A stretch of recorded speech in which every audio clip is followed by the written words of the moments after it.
আসসালামু আলাইকুম সবাইকে। আশা করি সবাই ভালো আছেন। এই দিনটিও দেখতে হলো আওয়ামী লীগকে। আওয়ামী লীগ কখনো স্বপ্নেও ভাবছে যে আওয়ামী লীগের এরকম পরিণতি হবে?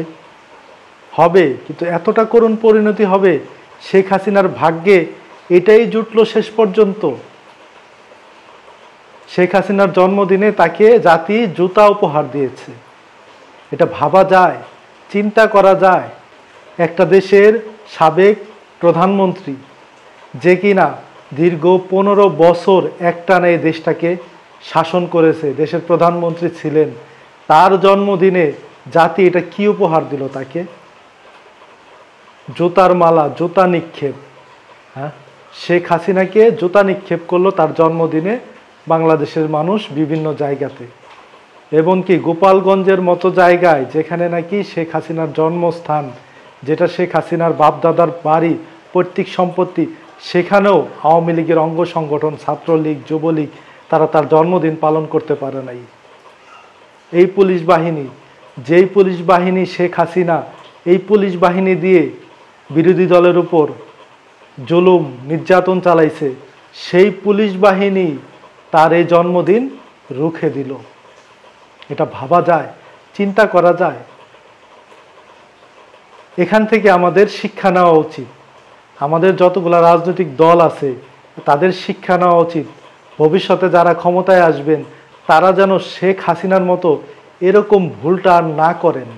বাংলার মাটিতে যেন আর ফ্যাসিবাদী, এই ফ্যাসিস্ট না জন্ম নেন। এটা একটা নজির, দৃষ্টান্তর। এটা থেকে শেখা উচিত প্রত্যেকটা রাজনৈতিক দলের, প্রত্যেকটা রাজনৈতিক নেতার শিক্ষা নেওয়া উচিত যে ফ্যাসিবাদী বা স্বৈর শাসনের কত বড় ভয়ঙ্কর পরিণতি হয়। এটাই তার প্রমাণ।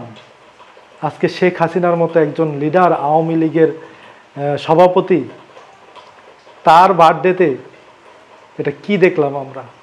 হতাশ, হতভম্ব আমরা।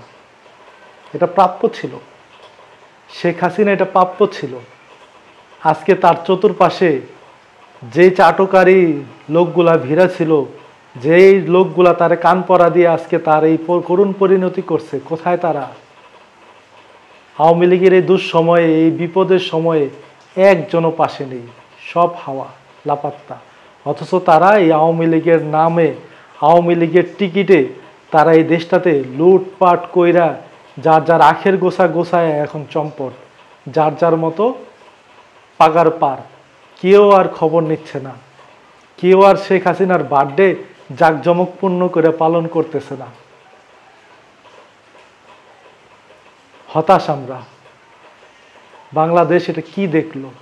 এখান থেকে প্রতিটা রাজনৈতিক দল, প্রতিটা রাজনৈতিক নেতার শিক্ষা নেওয়া উচিত। আগামীতে তারা যেন এই ভুলটি না করে। আপনাদের কি মতামত কমেন্ট বক্সে জানিয়ে যাবেন। ভালো থাকবেন সবাই। আসসালামু আলাইকুম।